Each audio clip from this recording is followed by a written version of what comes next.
Chapter 21. I Settle My Tab. It's funny how humans can wrap their mind around things and fit them into their version of reality. Chiron had told me that long ago. As usual, I didn't appreciate his wisdom until much later. According to the LA News, the explosion at the Santa Monica beach had been caused when a crazy kidnapper fired a shotgun at a police car. He accidentally hit a gas main that had ruptured during the earthquake.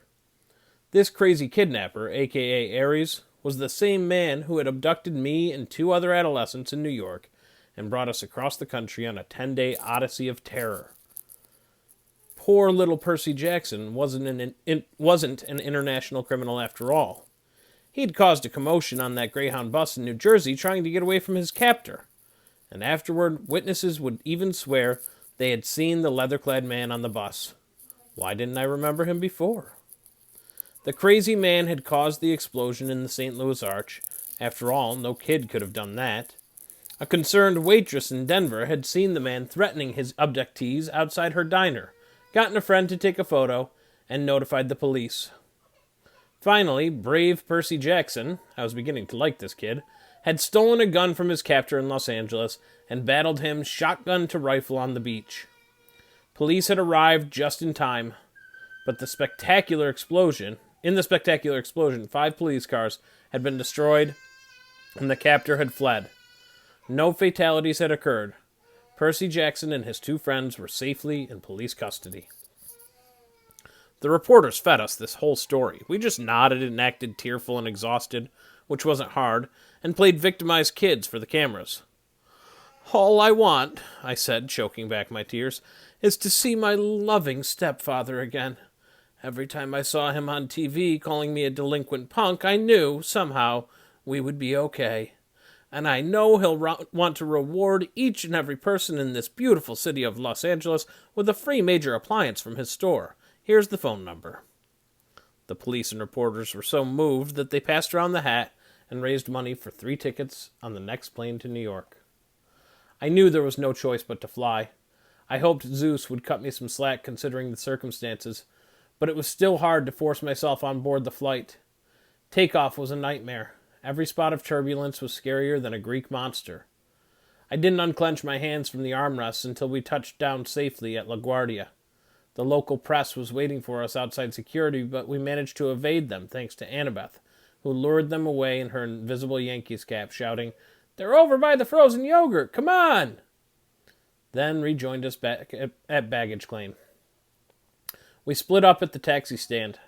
I told Annabeth and Grover to get back to Half-Blood Hill and let Chiron know what had happened. They protested, and it was hard to let them go after all we'd been through, but I knew I had to do this last part of the quest by myself. If things went wrong, if the gods didn't believe me, I wanted Annabeth and Grover to survive to tell Chiron the truth. I hopped in a taxi and headed into Manhattan. 30 minutes later, I walked into the lobby of the Empire State Building. I must have looked like a homeless kid with my tattered clothes and my scraped-up face. I hadn't slept in at least 24 hours. I went up to the guard at the front desk and said, 600th floor. He was reading a huge book with a picture of a wizard on the front. I wasn't much into fantasy, but the book must have been good, because the guard took a while to look up. "No such floor, kiddo." "I need an audience with Zeus." He gave me a vacant smile. "Sorry?" "You heard me." I was about to decide that this guy was just a regular mortal, and I'd better run for it before he called it the straitjacket patrol, when he said, "No appointment, no audience, kiddo. Lord Zeus doesn't see anyone unannounced." "Oh, I think he'll make an exception." I slipped off my backpack and unzipped the top. The guard looked inside at the metal cylinder, not getting what it was for a few seconds. Then his face went pale. "That isn't..." "Yes, it is," I promised. "You want me to take it out and..." No! He scrambled out of his seat, fumbled around on his desk for a key card, then handed it to me. "Insert this in the security slot. Make sure nobody else is in the elevator with you." I did as he told me. As soon as the elevator doors closed, I slipped the key into the slot. The card disappeared and a new button appeared on the console. A red one that read 600. I pressed it and waited. And waited. Music played. Raindrops keep falling on my head. Finally, ding! The doors slid open. I stepped out and almost had a heart attack. I was standing on a narrow stone walkway in the middle of the air. Below me was Manhattan from the height of an airplane. In front of me, white marble steps wound up the spine of a cloud into the sky. My eyes followed the stairway to its end, where my brain could just not accept what I saw. Look again, my brain said. We're looking, my eyes insisted. It's really there. From the top of the clouds rose the decapitated peak of a mountain, its summit covered with snow. Clinging to the mountainside were dozens of multi-leveled palaces, a city of mansions, all with white columned porticos, gilded terraces, and bronze braziers glowing with 1,000 fires. Roads wound up crazily up to the peak, where the largest palace gleamed against the snow. Precariously perched gardens bloomed with olive trees and rose bushes. I could make out an open-air market filled with colorful tents, a stone amphitheater built on one side of the mountain, a hippodrome, and a coliseum on the other. It was an ancient Greek city, except it wasn't in ruins. It was new and clean and colorful, the way Athens must have looked 2,500 years ago. This place can't be here, I told myself. The tip of a mountain hanging over New York City like a billion-ton asteroid? How could something like that be anchored above the Empire State Building in plain sight of millions of people and not get noticed? But here it was, and here I was. My trip through Olympus was a daze. I passed some giggling wood nymphs who threw olives at me from their garden. Hawkers in the market offered to sell me ambrosia on a stick and a new shield and a genuine glitter-weave replica of the Golden Fleece as seen on Hephaestus TV. The 9 muses were tuning their instruments for a concert in the park, while a small crowd gathered, satyrs and naiads and a bunch of good-looking teenagers who might have been minor gods and goddesses. Nobody seemed worried about an impending civil war. In fact, everybody seemed in a festive mood. Several of them turned to watch me pass and whispered to themselves. I climbed the main road toward the big palace at the peak. It was a reverse copy of the palace in the underworld. There, everything had been black and bronze. Here, everything glittered with white and silver. I realized Hades must have built his palace to resemble this one. He wasn't welcomed in Olympus except on the winter solstice, so he'd built his own Olympus underground. Despite my bad experience with him, I felt a little sorry for the guy. To be banished from this place seemed really unfair. It would make anybody bitter. Steps led up to a central courtyard. Past that, the throne room. Room really isn't the right word. The place made Grand Central Station look like a broom closet. Massive columns rose to a domed ceiling, which was gilded with moving constellations. 12 thrones, built for beings the size of Hades, were arranged in an inverted U, just like the cabins at Camp Half-Blood. An enormous fire crackled in the center hearth pit. The thrones were empty except for the 2 at the end, the head throne on the right and the one to its immediate left. I didn't have to be told who the 2 gods were that were sitting there, waiting for me to approach. I came toward them, my legs trembling. The gods were in giant human form, as Hades had been, but I could barely look at them without feeling a tingle as if my body were starting to burn. Zeus, the lord of the gods, wore a dark blue pinstripe suit. He sat on a simple throne of solid platinum. He had a well-trimmed beard, marbled gray and black like a storm cloud.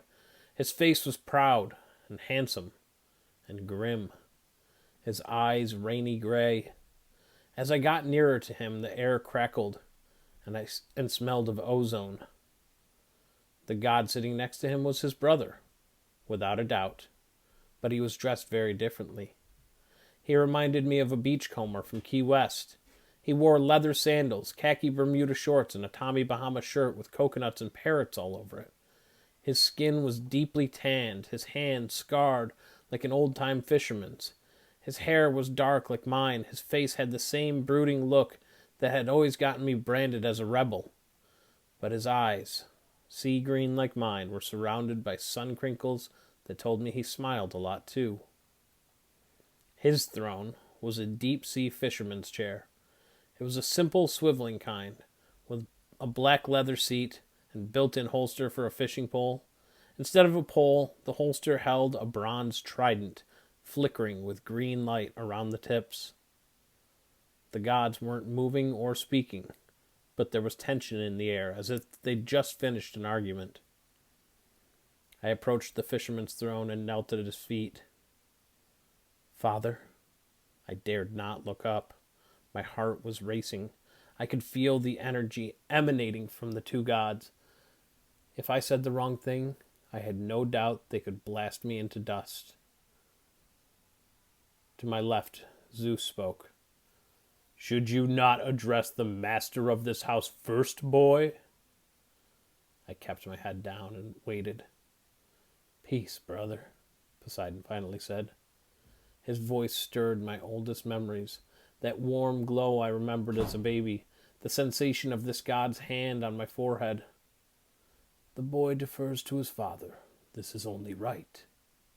You still claim him, then? Zeus asked menacingly. You claim this child who you sired against our sacred oath? I have admitted my wrongdoing, Poseidon said. Now I would hear him speak. Wrongdoing. A lump welled in my throat. Was that all I was, a wrongdoing? The result of a god's mistake? I have spared him once already, Zeus grumbled, daring to fly through my domain. Pah! I should have blasted him out of the sky for impotence. And risk destroying your own master bolt? Poseidon asked calmly. Let us hear him out, brother. Zeus grumbled some more. I shall listen, he decided. Then I shall make up my mind whether or not to cast this boy down from Olympus. Perseus, Poseidon said, look at me. I did, and I wasn't sure what I saw in his face. There was no clear sign of love or approval, nothing to encourage me. It was like looking at the ocean. Some days you could tell what mood it was in. Most days, though, it was unreadable, mysterious. I got the feeling Poseidon really didn't know what to think of me. He didn't know whether he was happy to have me as a son or not. In a strange way,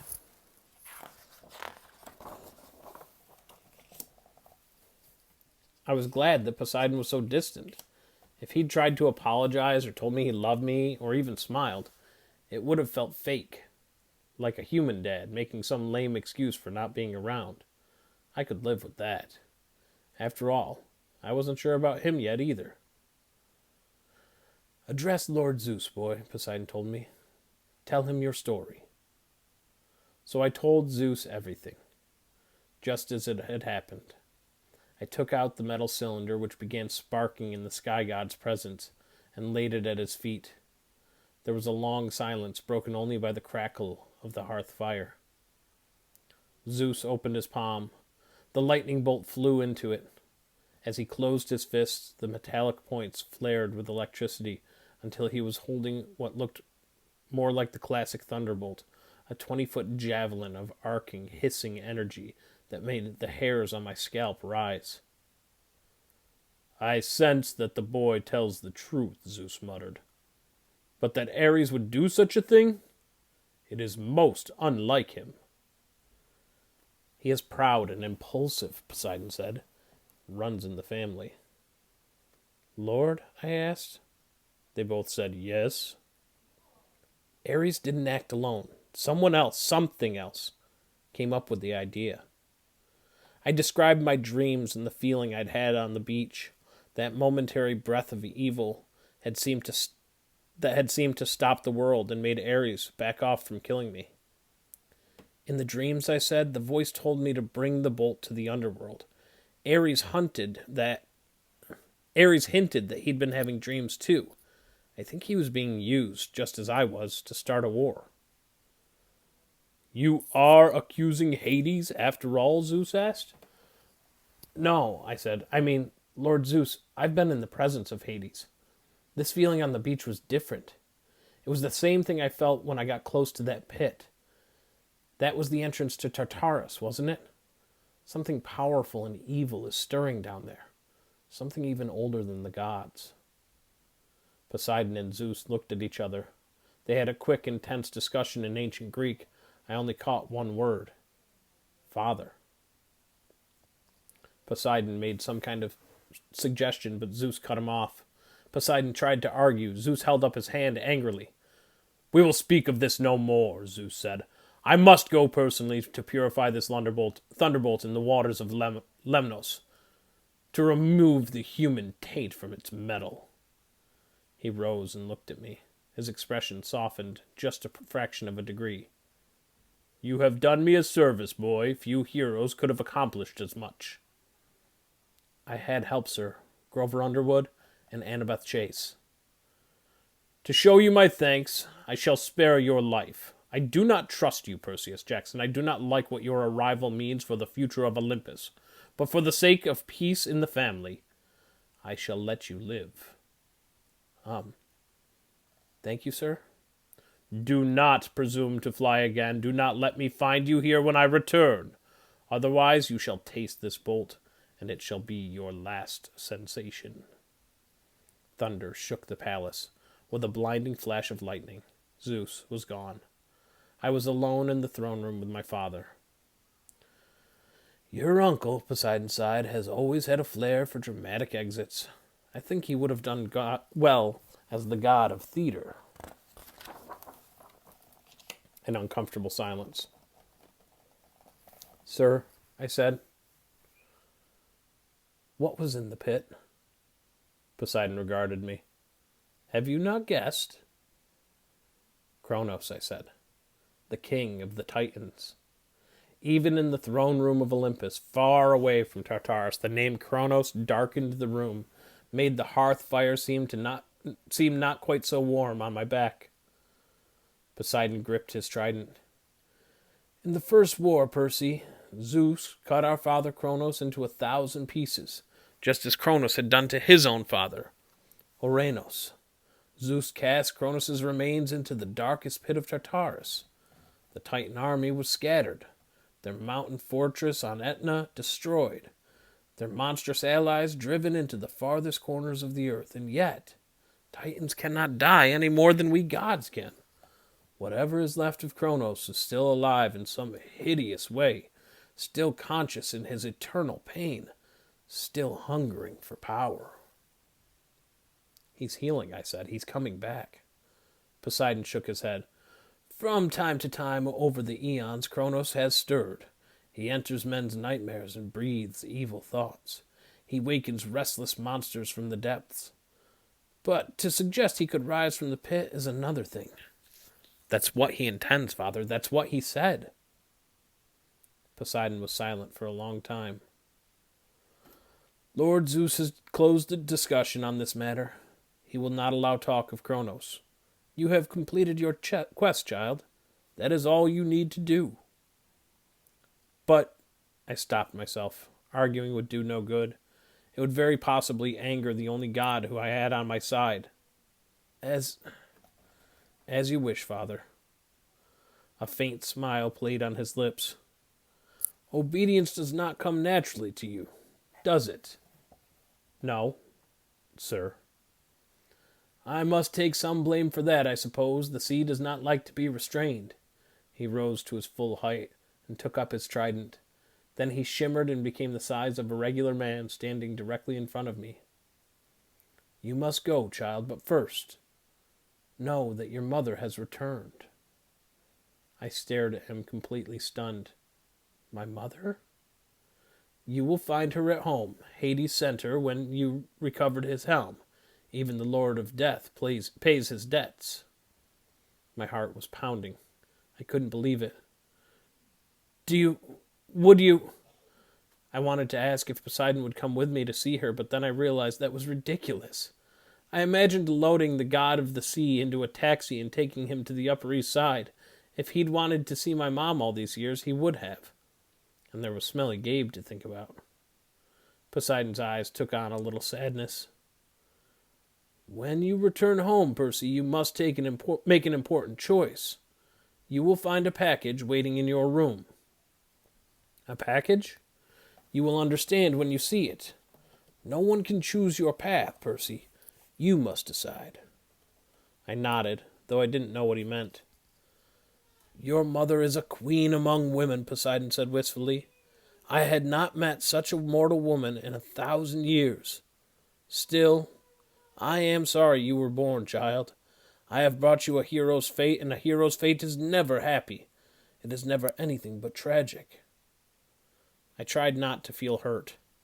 Here was my own dad, telling me he was sorry I'd been born. I don't mind, Father. Not yet, perhaps, he said, not yet. But it was an unforgivable mistake on my part. I will leave you then. I bowed awkwardly. I won't bother you again. I was 5 steps away when he called, Perseus? I turned. There was a different light in his eyes, a fiery kind of pride. You did well, Perseus. Do not misunderstand me. Whatever else you do, know that you are mine. You are a true son of the sea god. As I walked back through the city of the gods, conversation stopped. The muses paused their concert.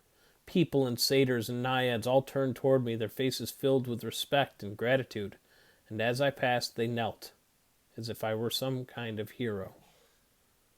15 minutes later, still in a trance, I was back on the streets of Manhattan. I caught a taxi to my mom's apartment, rang the doorbell, and there she was. My beautiful mother, smelling of peppermint and licorice, the weariness and worry evaporating from her face as soon as she saw me. Percy! Oh, thank goodness! Oh, my baby! She crushed the air right out of me. We stood in the hallway as she cried and ran her hands through my hair. I'll admit it, my eyes were a little misty too. I was shaking. I was so relieved to see her. She told me she'd just appeared at the apartment that morning, scaring Gabe half out of his wits. She didn't remember anything since the Minotaur, and couldn't believe it when Gabe told her I was a wanted criminal, traveling across the country blowing up national monuments.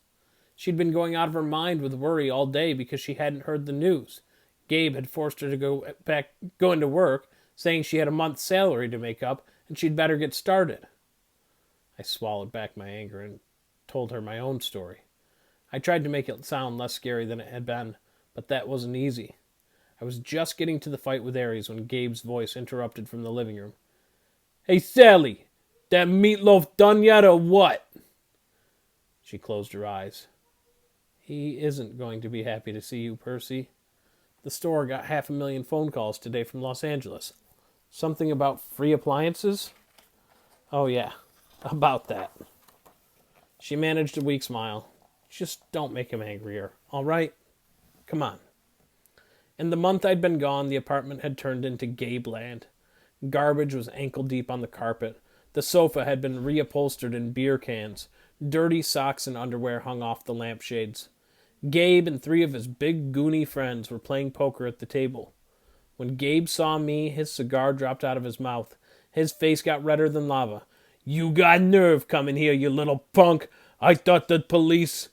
He's not a fugitive after all, my mom interrupted. Isn't that wonderful, Gabe? Gabe looked back and forth between us. He didn't seem to think my homecoming was so wonderful.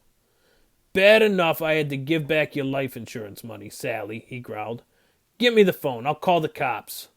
Gabe, no. He raised his eyebrows. Did you just say no? You think I'm going to put up with this punk again? I can still press charges against him for ruining my Camaro. But he raised his hand and my mother flinched. For the first time I realized something.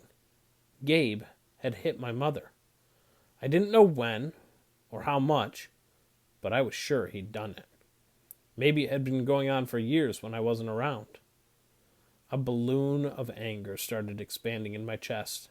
I came toward Gabe, instinctively taking my pen out of my pocket. He just laughed. What, punk? You gonna write on me?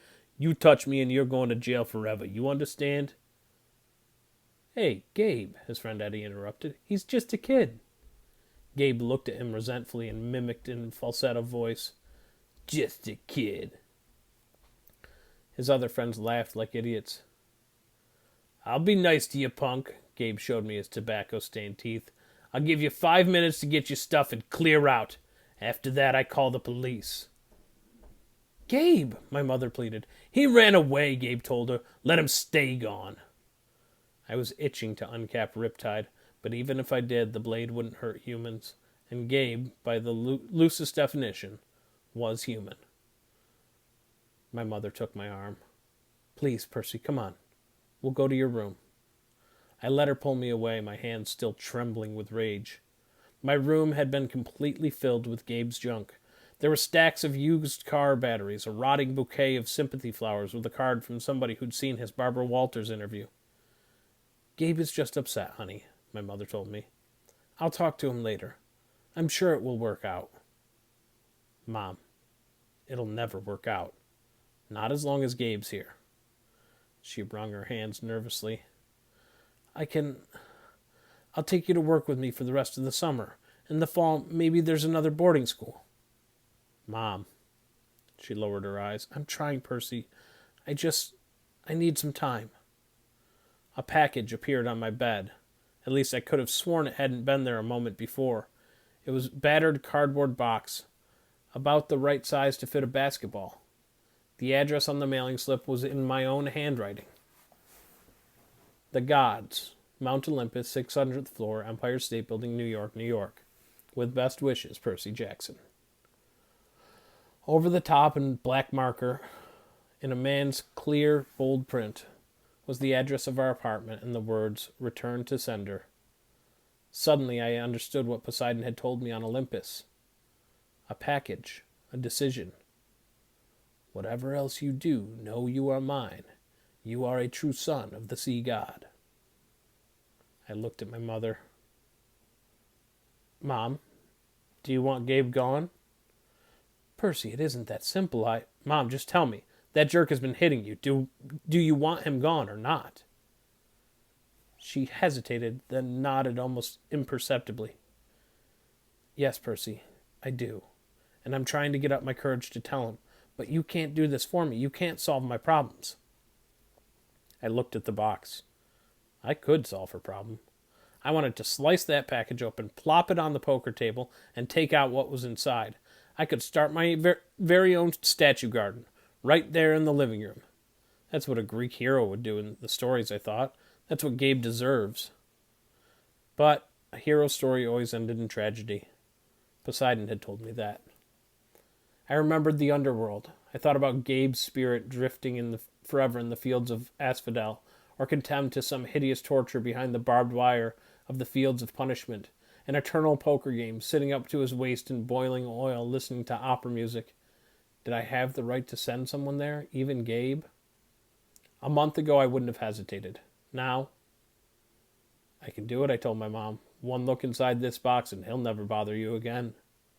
She glanced at the package and seemed to understand immediately. No, Percy, she said, stepping away. You can't. Poseidon called you a queen, I told her. He said he hadn't met a woman like you in 1,000 years. Her cheeks flushed. You deserve better than this, Mom. You should go to college, get your degree, you can write your novel, meet a nice guy maybe, live in a nice house. You don't need to protect me anymore by staying with Gabe. Let me get rid of him. She wiped a tear off her cheek. You sound so much like your father, she said. He offered to stop the tide for me once. He offered to build me a palace at the bottom of the sea. He thought he could solve all my problems with a wave of his hand. What's wrong with that? Her multicolored eyes seemed to search inside me. I think you know, Percy. I think you're enough like me to understand. If my life is going to mean anything, I have to live it myself. I can't let a god take care of me, or my son. I have to find the courage on my own. Your quest has reminded me of that. We listened to the sound of poker chips and swearing, ESPN from the living room television. I'll leave the box, I said. If he threatens you. She looked pale, but she nodded. Where will you go, Percy?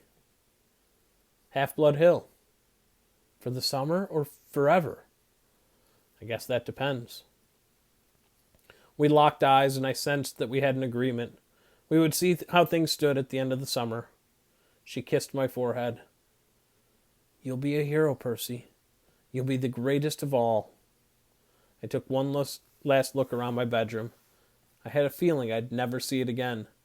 Then I walked with my mother to the front door.